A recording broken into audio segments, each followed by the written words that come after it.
All right, we are live. I am just going to give it a few seconds to get some people on board here. Folks, my guests today are two veterans in the mountain biking community, and both of these guys are just outstanding individuals. I don't want to ruin it by saying any more than that, so I'm going to bring them on up. First, we have Isaiah from Trail Dogs. How are you, Isaiah? Thanks for coming out tonight. Of course. How you doing, Mark? And we have Jacob Cruz with EVA, Expeditionary Veteran Association. Thank you, Jacob, for coming out tonight, buddy. Thanks for the invite. So I wanted to have you guys on. First of all, thank you both for your service. I know Isaiah, the Marines, active duty, and Jacob, you are Army. And both of you guys have seen combat, and I know that you guys had suffered from PTSD or still deal with some PTSD. So we'll talk a little bit about that tonight. But for the folks who don't know you guys, let's go ahead and just do a quick little introduction. Isaiah, you want to tell the folks out there a little bit about who you are and about Trail Dogs MTB? Yeah, absolutely. So I'm Isaiah. I'm with Trail Dogs MTB. My brother and two of our friends ride pretty much every week together and trail build. I've been in the Marine Corps for about 6 years now and have moved 5 different times within that 6 years. So Marine Corps keeps me moving and keeps me on my toes. I've deployed once, and they called the second one to deployment, but it was just a border mission. So, and you were in Iraq, right? Is that where you were deployed to in one of those missions? Yeah, I was deployed to Iraq for 9-ish months. It was more like 9-10 months. Gotcha. Yeah, thanks again for your service, and thanks for being here tonight, Isaiah. I really appreciate it. Jacob, tell the folks a little bit about you, who you are. Introduce yourself, and what is EVA? Good evening, everybody. That's my intro to every YouTube video I have. Yeah, choo! So, my name is Jacob Cruz. I'm with Expeditionary Veterans Association. It's my organization where we provide recreational therapy via mountain biking for PTSD. We've been around San Diego County for going on 6 years, and I just moved up to Marietta, so now we're expanding. And we also have a guy in another Marine vet who's in Oregon, so we're slowly expanding to different states. But I'm one of the old guys. I'm 40 years old, and I was in the Army in 2000 to 2004, deployed to Iraq in 2003 for OIF-1 for the initial push, where shit hit the fan, and did a 10-month stint before I got out in March 2004. And 20 years later, or how many years later? 18, 17 years later, I still got PTSD. So yeah, it's one of those things that stays with you. But yeah, I'm doing well and trying to share the news and the wealth of mountain biking and PTSD. Yeah, I was reading up a little bit. I know you have a Facebook group and a website, and EVA is a great organization. I mean, you are, always kind of dancing around with the PTSD, and you're also helping other folks that are coming out of the military who suffer from PTSD. Can you share a little bit about how you do that? I think that's really, really cool. So when we started 6 years ago, I was kind of already into the helping vets through with PTSD. I used to build military tribute vehicles, and we used to host car shows and get raise money to help homeless vets. Still a thing with PTSD. And me and my partner, who was another Navy vet, 2 Purple Hearts at you. There he goes. Go Navy right there. He was a recon foreman, so I'm pretty sure you guys can appreciate that, you Marines. But he moved to Albuquerque, New Mexico, so I didn't want to run the organization by myself, so I broke off and started EVA. And everything kind of started with word of mouth. The sponsors trickled down, the support trickled down, and I already knew how to market for support. And word of mouth just spread like wildfire, and before you know it, we had anywhere from 5 to 30 plus vets, active duty guys riding with us, and what's the story from there? and we're here now, and still 6 years later, we're still going. That's awesome. There is a lot to be said about just getting out, and getting in the great outdoors, jumping on that bike, get the adrenaline going, get all the juices flowing. Isaiah, when you first came back from your deployments, how did you get into mountain biking? Yeah, so got back in 2018, I believe, March. And as soon as I got back, I really didn't have much time to reintegrate with society. So I got back, and 10 days later, I snapped my leg, snapped my fibula, cracked my tibia, and got a 8 screws and retaining wire. So I was off of it for a little bit, and then I had to run a combat fitness test because it was that time of the year. And then I ran that. I was like, this is too much for me. I can't work out. I lost around 50 pounds after the break.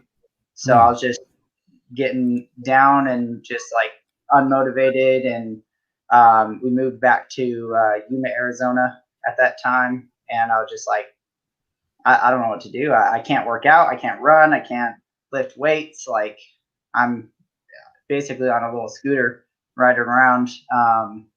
So then my brother actually got me into mountain biking. He's like, hey, come mountain bike with us, and convinced me to buy a $100 Diamondback with some V brakes.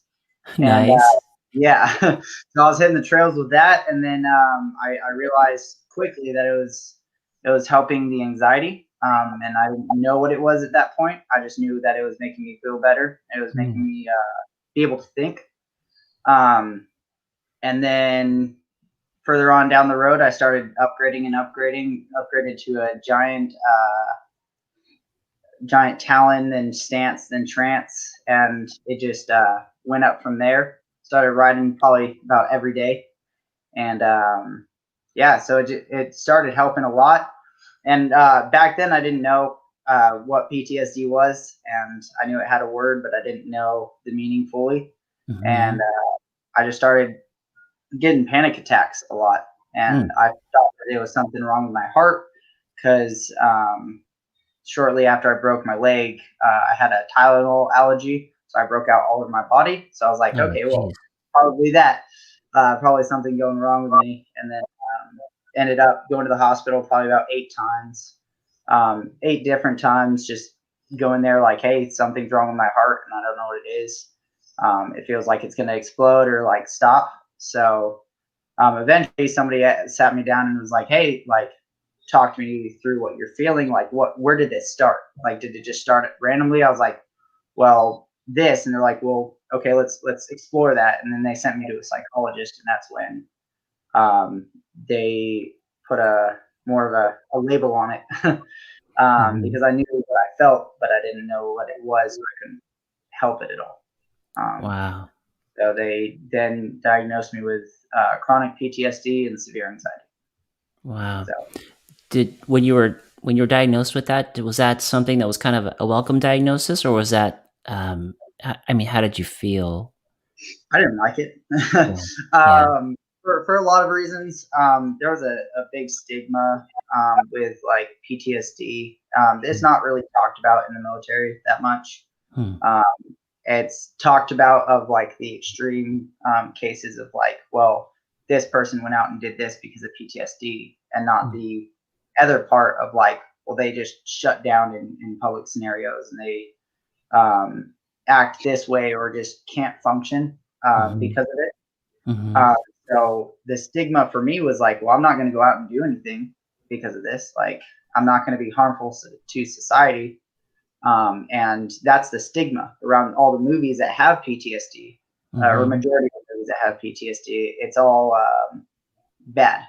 So and I heard that, and I was like, well, PTSD doesn't really fit. And then I started going with my psychologist and psychiatrist down that road of like, well, what does it look like, and how can we go from there? So definitely welcomed at first. There definitely is a stigma around, all that mental health. It's just something that's so invisible that people may not understand, but I mean, you're really going through something. And yeah, part of the reason why I was hoping to have you guys on tonight was if we could break down a few of those barriers behind the stigma would be great. So, Jacob, how about you? As far as when you came back from service, and when were you diagnosed with PTSD? I think it was 3 years after I got out. I got out in 2004.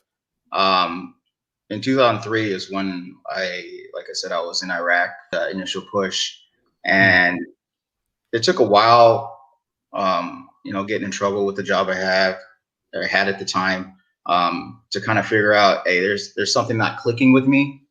And then I guess 3 years later, I finally went to the VA, and they pretty much, in a nutshell, said I had PTSD.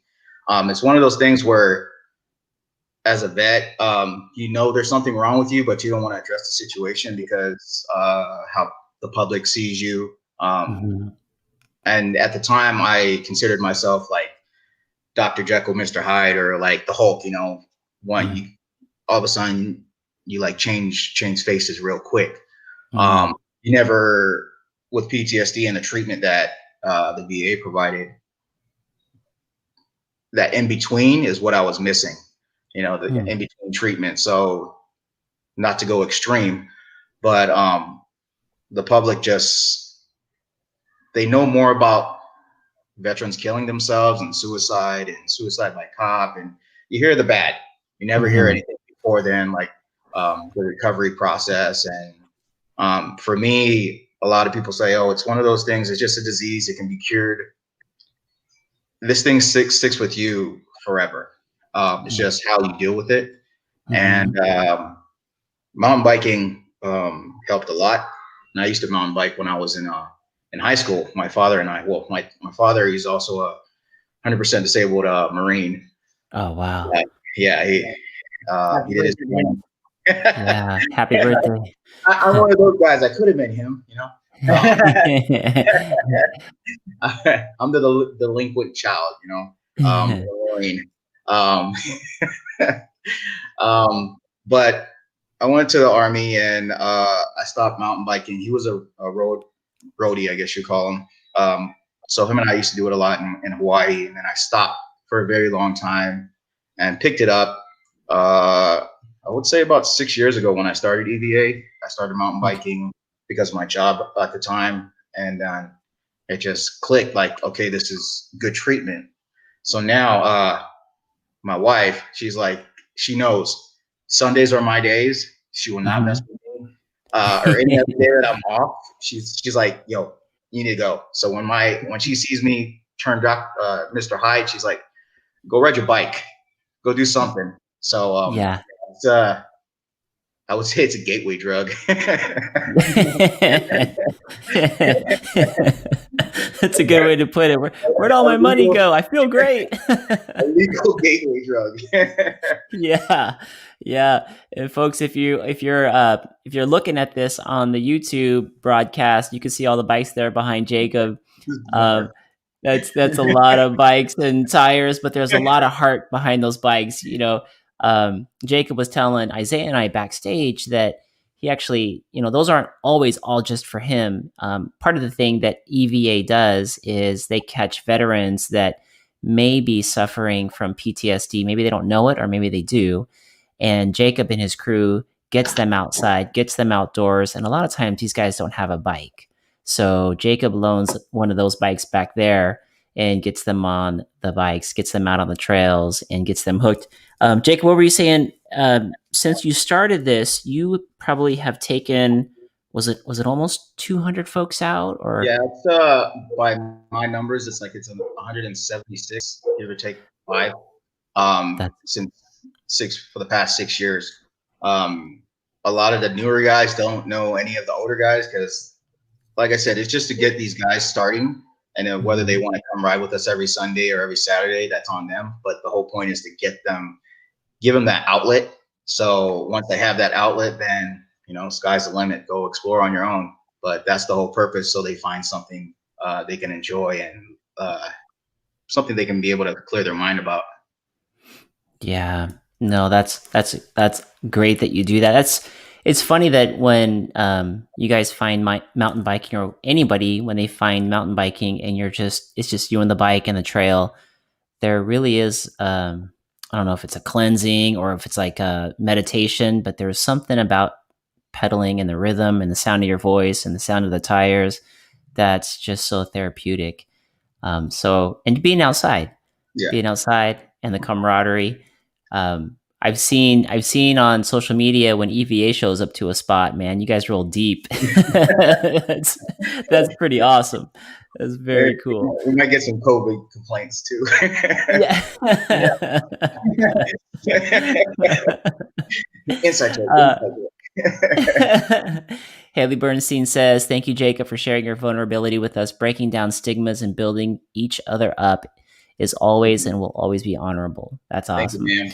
Thank you. Trail Dogs MTB, that's a lot of bikes. Yeah, this must be Aaron, Trail Dogs, or Nate. Your wife must really love you. And Bullseye Fowl says, "How come I can't find it on YouTube on the TV? I'm not sure why. It should be on there." But thank you for being on.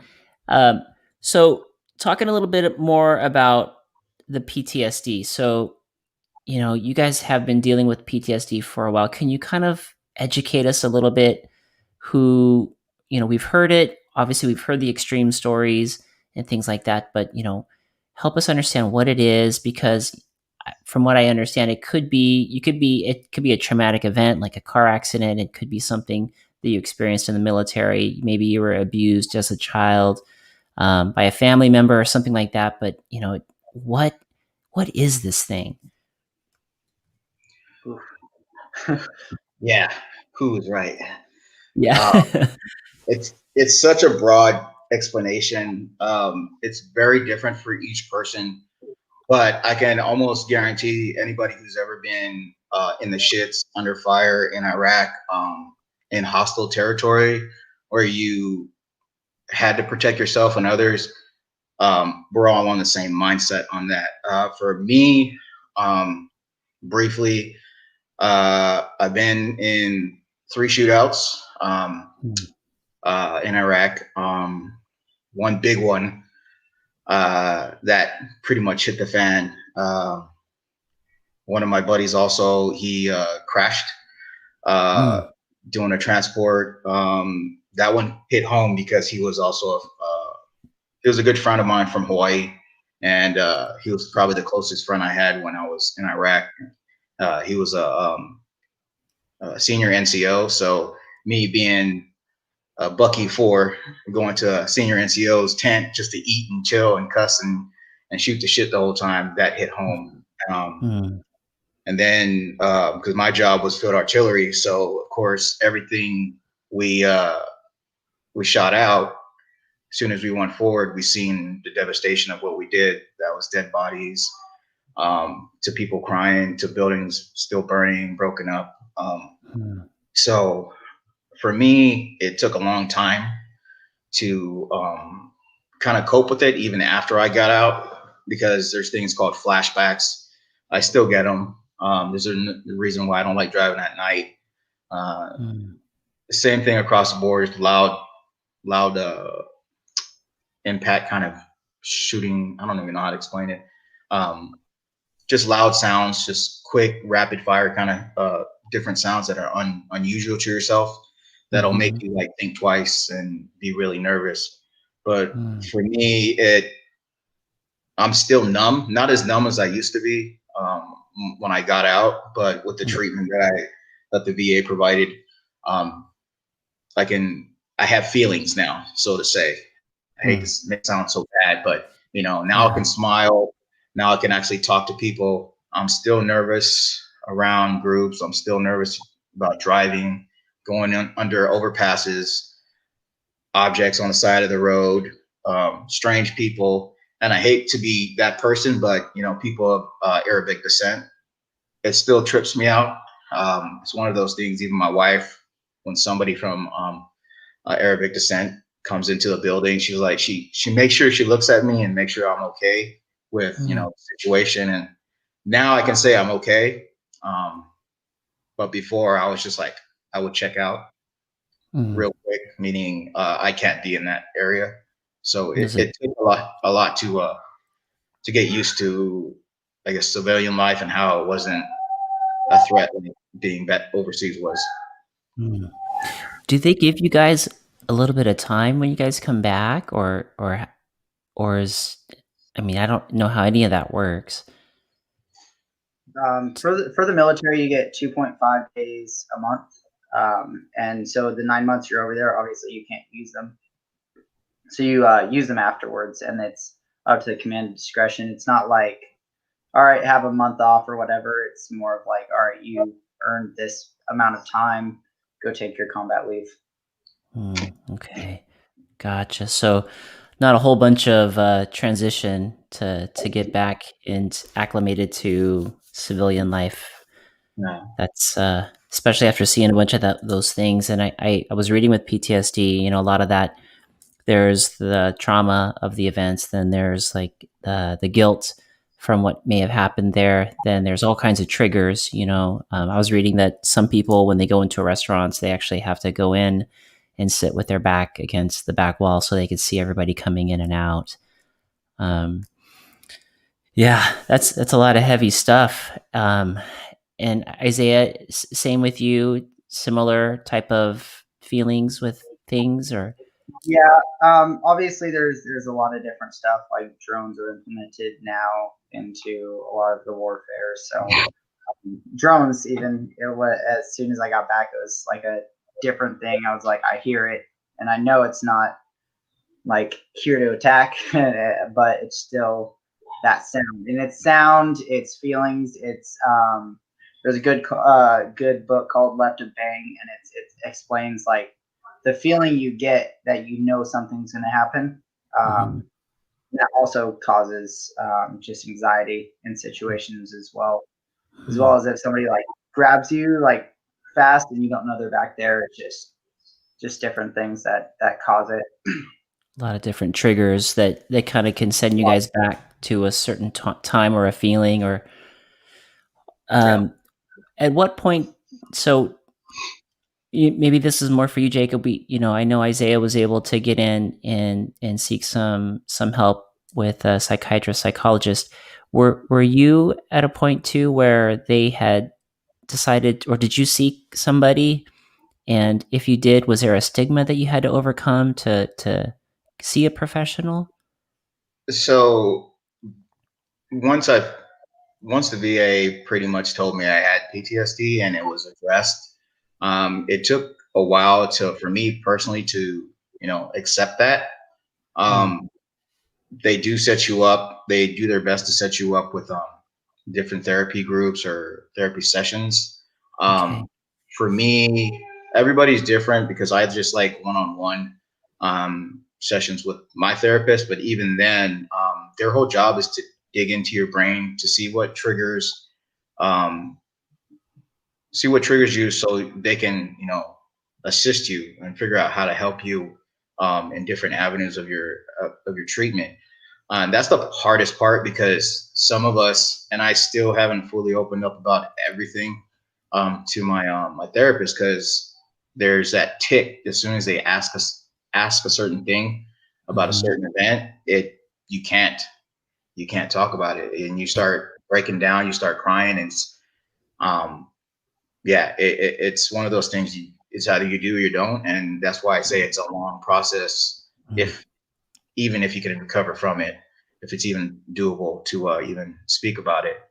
And then you have groups that they offer, group participation, group therapy sessions. And for me, I can't, because even though we're all veterans or active duty, I don't want to hear other people's problems, because even though they say it'll help you reflect on your treatment, for me, it's not the same.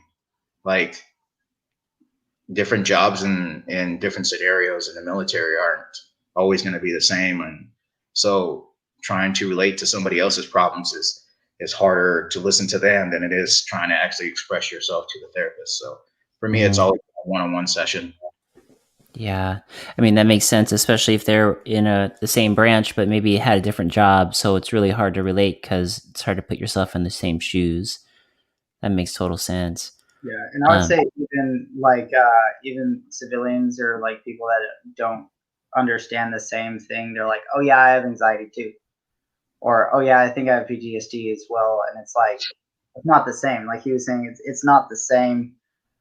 So when people come up to you and say, "Oh, I have anxiety too," it's like, but you don't understand.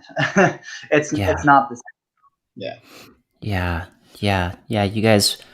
You guys were serving the country, and it put you guys into some pretty dangerous situations. And us in the civilian world, we're grateful for that.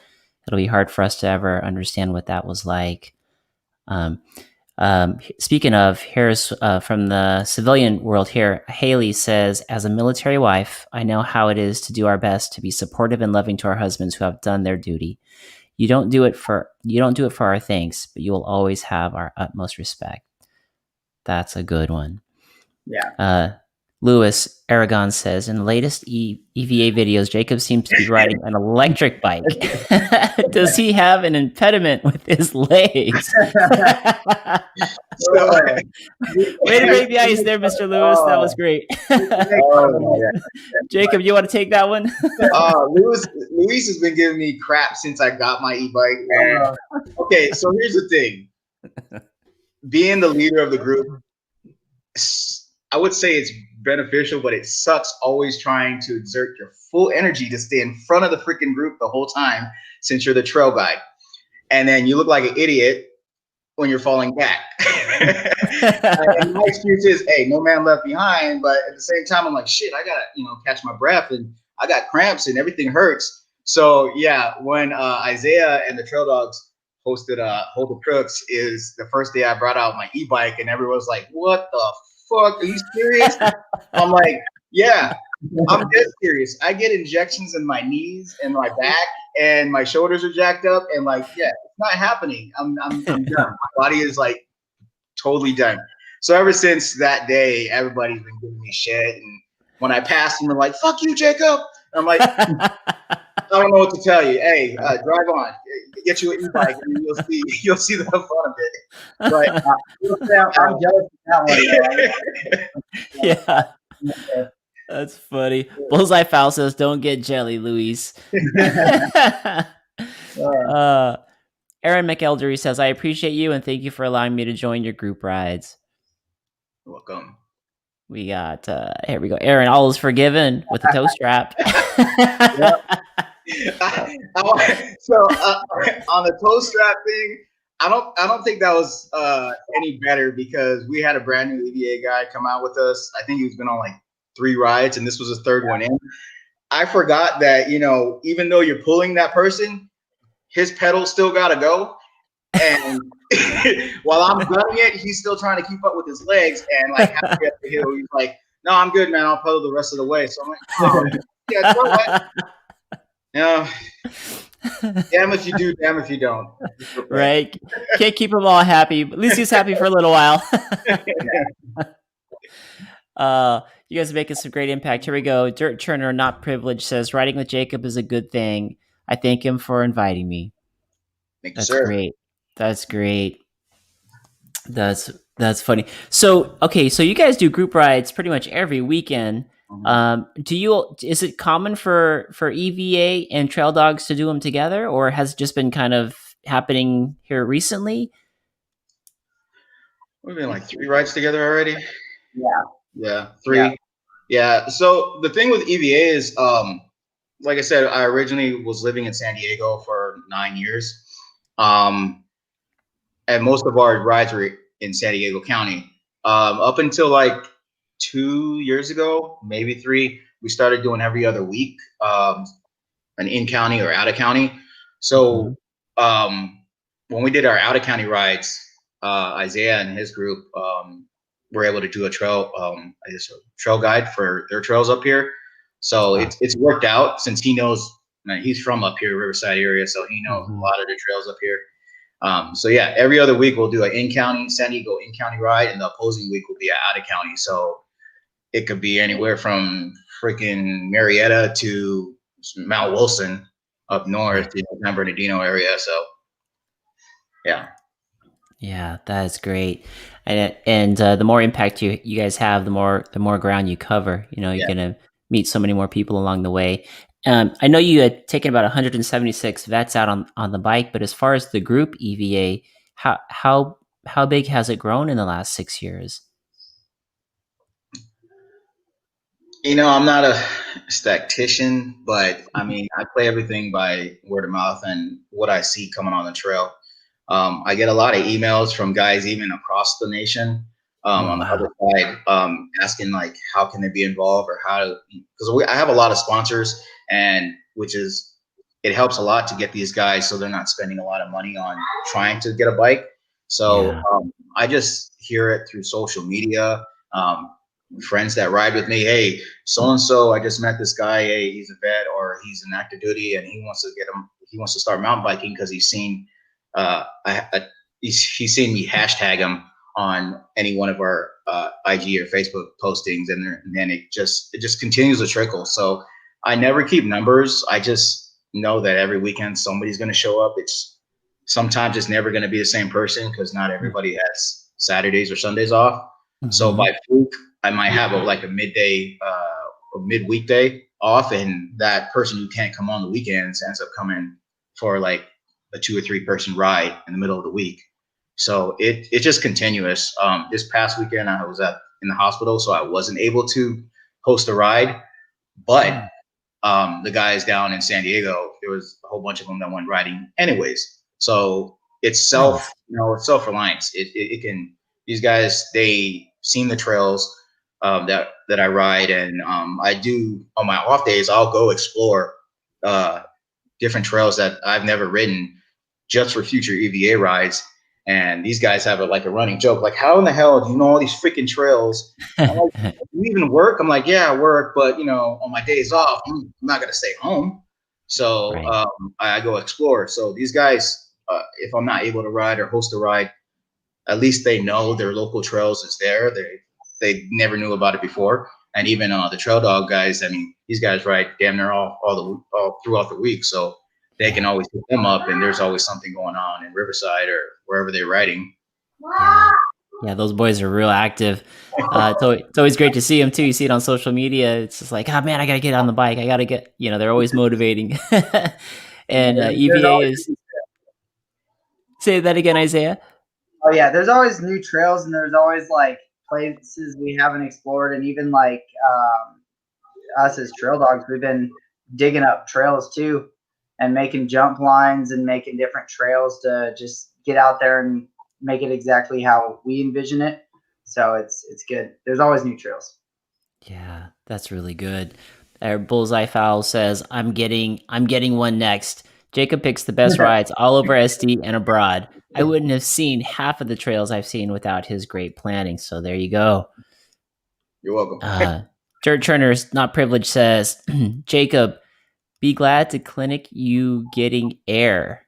We will start with the street curb. Just keep your cheater e-bike in the garage. See?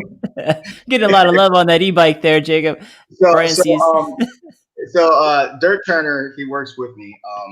But that guy's an old school downhill enduro guy. He used to race, and he's still badass on the trails. Dang. And he's an old timer, and he's yoked, but you would think that he ain't a mountain biker. He'll smoke you up the hills and down the hills and still be your friend in the end. Nice. And I'm assuming by his message there, he's not on an e-bike. No. Dang. And he has more broken bones than I do, which is a damn shame, but each their own. Brian C says, I'm honored to ride with Jacob, aka Captain Beeline, and his EVA team. Love you, buddy. What is Captain Beeline?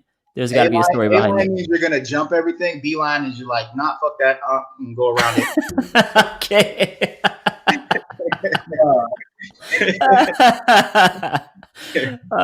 Edwin, here's one of the trail dogs here. We riding tomorrow? Yeah. Exclamation point. I'm gonna try. We'll see. Yeah, I was setting up the show. I was texting back and forth with Isaiah last night, and come to find out he's in the ER. He's like, "I'm in the ER, but I gotta go. They're gonna take my X-ray right now." I'm like, "Wait, what's going on?" Bring your phone with you.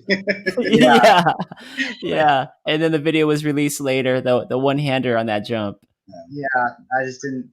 I don't know what happened on that one-hander. I just didn't land right, obviously. But you know, through Eva, got a good helmet and some new protection. You know. Yeah. I mean, this could be a great place to plug some of the sponsors. Obviously, it's you guys are doing some wonderful things and giving back to the community. You know, mountain biking, the culture, it's very inclusive, it's diverse. Everybody is always nice when you go out on the trails. So, you know, Jacob, can you share with us a few of the sponsors that helps take care of Eva so that a lot of your riders can, you know, have protection on the trails, or, you know, bike parts or bikes, or whatever you have. So one of our main sponsors was Growler. Any given time before I had the e-bike, you guys would see me on my fat bike. The company called Growler out of New York sells fat bikes, and I was the first one to bring it to the West Coast, and everybody is like, what the hell is a Growler and what the hell is a fat bike doing in Southern California? Mind you, it's hardtail too, but it's full carbon. So, Wow. But when they see me ripping downhill, they're like, oh, okay, we get it. So obstacles they're avoiding, I'm just plowing straight through. So benefits to them. Growler was our first sponsor. And then we had 790p hook up with us, 661, who else? Suntour forks. And then recently, well, we had Bell helmets from the get-go. And then Tag. Wow. We have 5 major ones, but I think we have like 25 sponsors altogether, and there's too many of them to say. But those are the 5 main sponsors that has been following us for the longest time. Then some people who are sponsored previously, they have to do their reapply for the next year. These guys, all I do is send an email. Hey, are we good for the following year? Yeah, you're good. Don't reapply. So this has been like 5-6 years continually supporting us. So I'm greatly appreciated. And Growler even had made our first charity bike. So we have an official line with that bike company, which is I think the past 3 years, more and more people have been bringing fat bikes out this way, and they started making a gravel bike. I have my orange gravel bike right there. Nobody's seen me on it yet. No.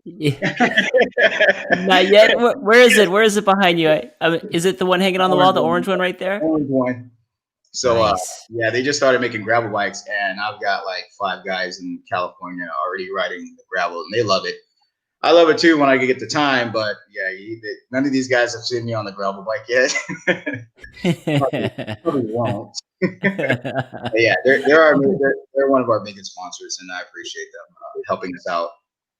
That's wonderful. And what do they? So they do, obviously their bike company, but you mentioned Rhino 661. What was the other one? Rhino Power 661, 790p, Tag Metal. Yeah, Tag Metal's MTB and Suntour, and 510. Oh, the shoes. 510 the shoes. Yeah, 510 the shoes. Holy cow, you guys are covered head to toe. Yeah, with all our sponsors, you can build you a full bike. Yeah. Man, that is amazing. Yeah, and what was the one for the forks? You said there was one for forks. Suntour. Yeah. Suntour. Gotcha. Yeah. No, thank you to all those sponsors for supporting Jacob. Looks like Rad jerseys, dirtchurner says. He also adds in there, and a few shirts. Yeah. We got a throwback jersey from the movie Rad for all those old timers that's been placed. So these guys are about to get their jerseys here in the next week. That's great. Now is Eva, is it a 501c3 or a nonprofit or anything like that? It is not. I didn't want to step into that realm of having to mess with logistics and numbers. I'm not a numbers guy, and I sure as hell don't want to get freaking audited by the IRS. Yeah. But given the fact that like we have so many sponsors, and like I said, I had a different charity organization beforehand, and I kind of learned the marketing trade where it's the benefits are pretty much the same if I either went 501c or did not. And with all the sponsors we have, it's just kind of redundant because most of the companies out there, they want you to have 501c so they can get a kickback at the end of the year. But as it stands, like, there is no other benefit besides being able to support us and get the name out. And like I said, we have big name companies that support our organization, and I let them know straight up on our initial proposal, we are not a 501c. We're a veteran organization out of San Diego, and we're just looking for assistance in purchasing gear or anything from your company. We're not asking for anything free. We're not asking for money, just a little bit of help so we can get our vets and our active duty guys a little break on buying stuff. 6 years later, our sponsors grew, and I think we started off with like 4, and now I think we have way more than 25 sponsors. So wow, that's incredible. That's incredible. I know after the last crash, Isaiah, your helmet was pretty much on the way out, and you were able to as an active veteran or as an active duty, get a bit of a hookup there on a new helmet, right? Yeah, I got the 790p fiberglass helmet and new knee pads and elbow pads. I figured it's time for a new helmet since I whiplashed into the ground. And then knee pads and elbow pads since I don't have any matching ones, so I need something to protect me. That's awesome. That's great. And with all the visibility that you're getting on YouTube with Trail Dogs, and when you go on rides with Eva, those companies are definitely being on screen quite a bit while they're protecting and supporting an awesome organization. So it's a great win-win. We have something here that says, I wasn't sure I was going to put this up, but might as well. Louise says, I have a picture of Jacob in his skin suit. Hell yeah. Because I have a lot of masks. So anything that help me cut through the wind like butter will I got to do it. Yeah. When I rode bike, I was one of those guys who put the skin suit on. It worked. Modern Louise was right behind me, on the follow cam. Right. Modern design, aerodynamic. I love it. Trail Dog says, prove it, Luis. Dirtchurner. Make sure to put up all your sites for others to follow, to include for sites to counseling. So yeah, this is a good point. Let's talk a little bit about this. I know we're having fun. It's definitely, part of the mountain bike community. This is always healing, laughter, camaraderie, community. But if you were to, meet somebody, or say you go back 6 years or 8 years to where you were, what are some of the things that you would look for to seek for help, and what kind of places would you go to? Say you didn't even want it to make it a public thing. Nowadays, there's so much virtual stuff. You could probably get like a nice one-on-one, like you're talking about, Jacob, pretty discreetly and get help. But what would you guys do? Well, go ahead. Isaiah, why don't you take it, bro? Yeah, so I would say I've had a couple of Marines that I've actually pushed for counseling, and the one main source, while they have to wait because they have to get a referral and everything like that, but while they wait, they can get 5 free counseling sessions with Military One Source for free. Okay. And so I usually push them down that road to, at least, they can't give a diagnosis, but they can at least have that counseling session until you do get a diagnosis. And I would say one of the biggest things, because I've had Marines commit suicide, to include like some Marines that I worked with and just close friends as well. So one of the things is like, if you're feeling off, or like you for any reason think like this isn't me, I would just like go and get better coping skills. Like that's the biggest thing is coping skills. And so that Military One Source is at least a bridge until you get the actual psychologist in there, and maybe psychiatrist if you need it. So for my Marines, I know I've given that that opportunity to them to be like, hey, you know, this is a good source, is Military One source, as well as going to, because I know Navy Medical, you can go ask for a disengaged referral, which makes you go out in town. So the military technically isn't going to get any of the diagnosis until you give it to them. Gotcha. So in Military One, if they're active duty, is it only for active duty, or could it be for retired veterans? I actually don't know on that one. Okay. Maybe I can answer on that one. Yeah, go ahead, Jake. So for the veteran guys or the retirees, it's the VA will not say no to you if you come in to the emergency department. If it's an emergency, or even if you just don't feel right, they can go straight to the VA, check themselves in the emergency department, and you can talk to a therapist then and there. If it's at its worst, the VA also has a suicide prevention hotline. It doesn't mean you're going to commit suicide, but they have the options on that number for you to actually talk to somebody and get referred within 24 hours to see somebody. If you can wait, you can always walk in, or they can always walk into the VA and see a VA therapist in a psychiatric department, just to get started, just to get so they get to have a record on you, and so they can find a way to treat you.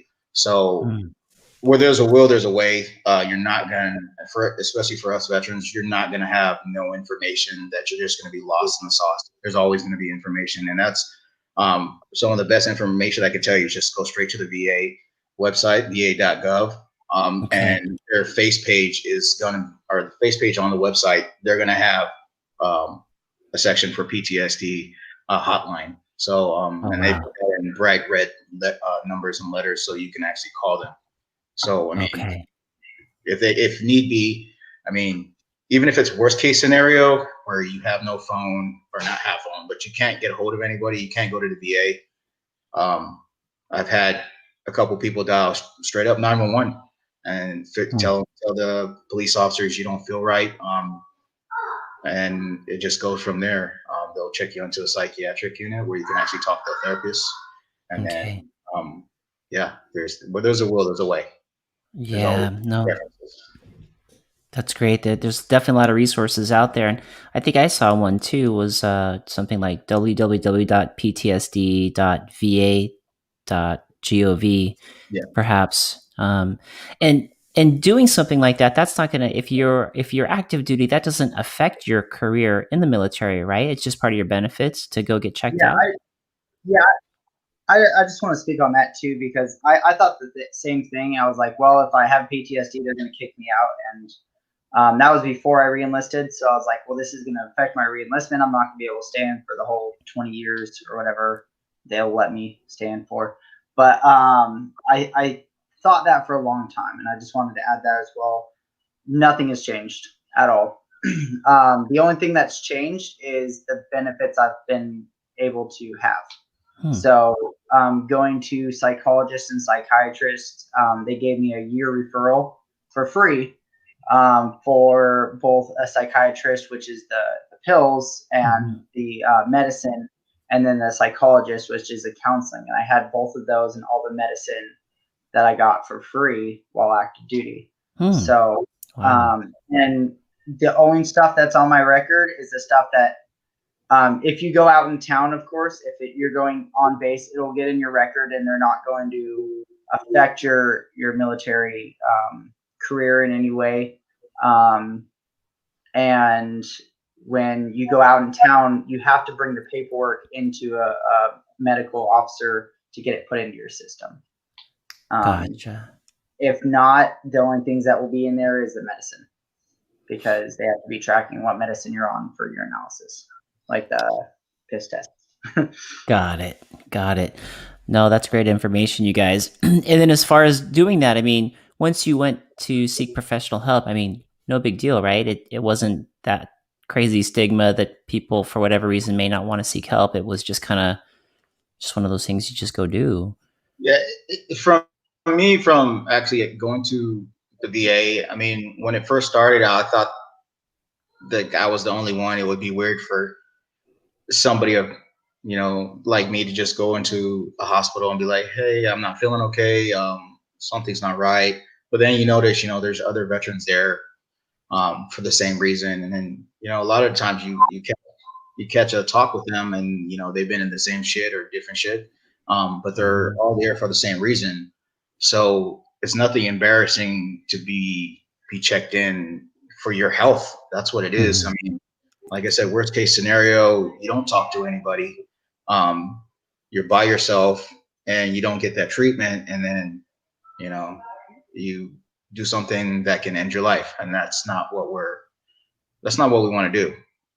Right. People who have something to look forward to is living, and if you want to make a better for yourself and especially if you have family, close family. I'm married with 3 kids and 2 dogs, and I'm not selfish like that because I don't want to leave my wife in grieving and leave my kids because of me not being able to find the outlet for treatment.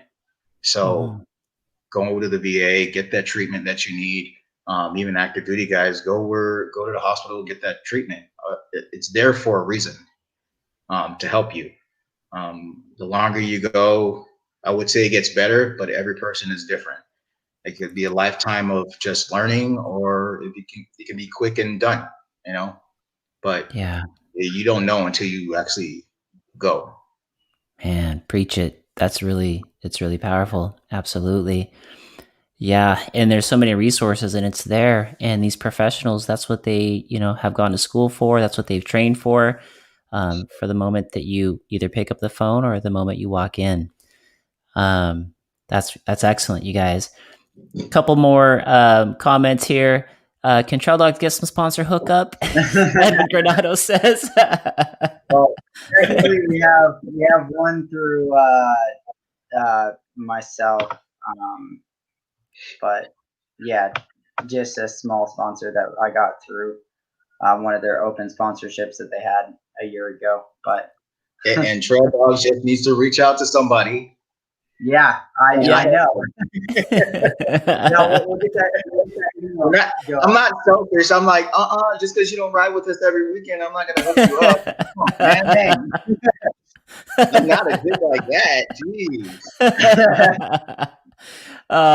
Look at that, Edwin. There you go. You guys got the pass through into some great sponsorships there. Thank you, Jacob. And what do you want to say the sponsor that you're able to get for the group, Isaiah, or is that not official yet? Royal Racing. Royal Racing. Okay, what is it that they do? That sounds like it's a cool name. They're an apparel company, European apparel company. Nice. Royal Racing. They're actually, I believe, I'm about 99% sure they're the same. It's a sister company of 7IDP and Tag Metals. Oh, dang. Yeah. So whatever code they gave you, you can use on their website too. That's good to know. Oh, dang. There you go. Man, the sponsorship's expanding on the podcast as we speak. There we go.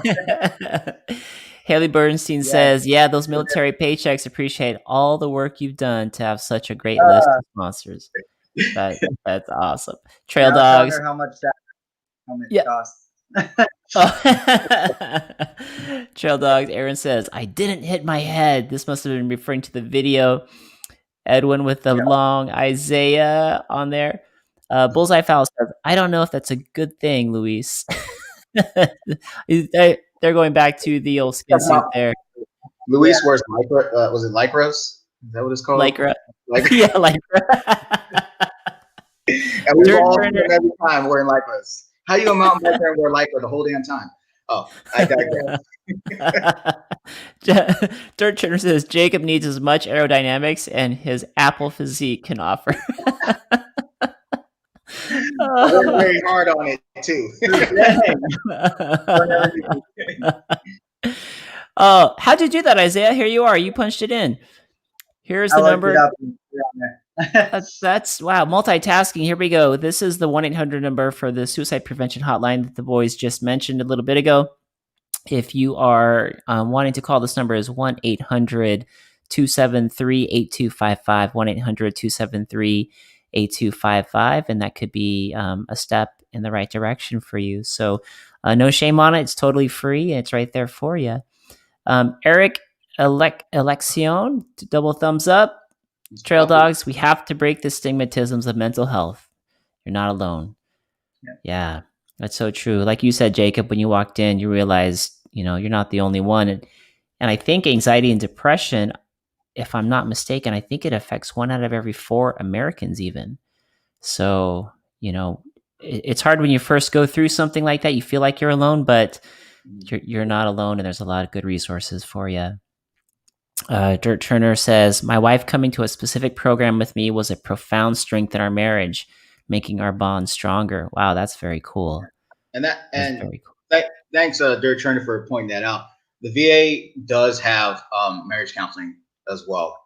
So, I mean, I got done with my marriage counseling about 3 months ago, and it was beneficial because it highlights a lot of the problems that you and your spouse may run into. A lot of military guys that have PTSD, we're knuckleheads. We don't think the same as our spouse, and anything that affects them doesn't affect us, and we can brush it off like nothing and just forget it. But it does help. If you need marriage counseling, they will help you. Whether or not you have PTSD or not, they have the program there because it's there for a reason. That's wonderful. That's great. I didn't realize PTSD, my wife and I went to marriage counseling as well, and it's helped thus far of knowing how to navigate a marriage with PTSD as well. Like you were saying, we're knuckleheads, and we don't really we can go numb to a lot of stuff and not really have those feelings if we don't want them, because we learn how to do that with PTSD and anxiety, so that it sort of leaks into other things, into other feelings and other scenarios in life and marriage. So getting that help has helped a lot in marriage and self-reflection as well. God, I could only imagine that's got to be a huge one, especially since, the wives probably want to be there to help, but they weren't there when it all started happening. So it's hard to bring them on the same page, with where you guys were. Haley says, that's amazing, Dirtchurner. We should always seek to normalize counseling and aid to strengthen our marriages. That's perfectly said. Perfectly said. Well, guys, we are up to the time limit right now, but I wanted to thank you guys for being on here. Thank you guys both for being vulnerable about your experiences, your journey with PTSD, and helping normalize and break the stigma so that others who may come down that same trail can make the right turns and seek some help and get on the right path. Is there anything you guys wanted to add to what we've said tonight that may help somebody out in the future? Yeah, come hit the trail with us. Love that. Love that. And my Facebook page, Expeditionary Veterans Association, has a lot of information. There's a link on there to our website, and our website does have a PDF version of pretty much all the contact information you may need, whether it be PTSD or just general treatment, overall treatment. There's a list on there. So, or you can hit me and Isaiah up on social media, and I'm pretty sure we can get you guys the information that you require, that you're going to need. That's awesome. And you guys, before we go, where can they reach you on your social media? Isaiah, where could they reach you? Yeah, I mean, my personal one is Mr. Bernstein on social media, but our riding group is Trail Dogs MTB, and that's on Instagram and YouTube. If you type in Trail Dogs MTB, you're probably going to get a couple of random dog videos, but then you'll get us eventually. Gotcha. And then Jacob, where could folks find you on your social media platforms? So Facebook is Expeditionary Veterans Association, and then Instagram is EVA MTB for PTSD. Gotcha. I'll put those in the show notes. And you guys, thank you again.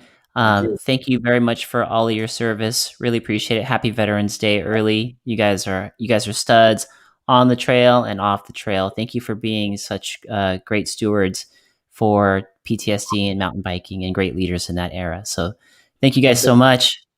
Yes, I Jacob. was about to say one more thing as well. Yes, go for it, guys. I know what you're gonna say. We have a Veterans Day ride. You don't have to be a veteran, but tomorrow we're going to Black Mountain to do an enduro loop. It's like a 9-mile, 1,200 foot climbing, but we'll be there at 08. If you have any questions, our Facebook has all the information for that trail ride tomorrow. Nice. 0800. And then just at the parking lot, meet you at the parking lot? There's a link that's behind the high school. It's on Sunset or Suns. Damn, can't remember it. Give me one second. yeah, you got it. I just want to say happy birthday to all the Marines. It's 245-year birthday today for the Marine Corps. Nice. So, yeah, unfortunately this year the commandant pushed out that we're gonna have a cake cutting ceremony, but we're not gonna have a actual Marine Corps ball this year. So that was unfortunate, but we still got to celebrate our birthday. And so, happy birthday to all the Marines. Happy birthday to all the Marines. Hoorah. Love it. Love it. And yeah, Sun Devil. There you go. Sun Devil Way over in, was it Poway? I think that's Poway or Rancho Penasquitos area. I don't know the area, but it's in Sun Devil Way. Best thing is go to Facebook and it has the link. Okay. Go to the EVA Facebook page. You'll see the link to the Veterans Ride tomorrow, 0800 at the Sun Devil location. Those guys will be moving out and enjoying some laps on the trail there. Probably. Right. Yes. And look for the leader on the e-bike. He might like that. Thank you guys again. I really appreciate you guys being on the show tonight, and thank you for helping break down the stigma. If you're feeling off, if you're not feeling yourself, there's definitely avenues to seek and get help, and there's ways to do it where you can do it discreetly, one-on-one, or other types of ways. So these two gentlemen have gone through it. Many others will go through it, so you're not alone, and there's nothing wrong with seeking professional help. You guys can be studs like these two boys right here. All right. That'll do it for the show, guys. Thanks so much for joining, and we'll see you guys on the next one. Choo! You.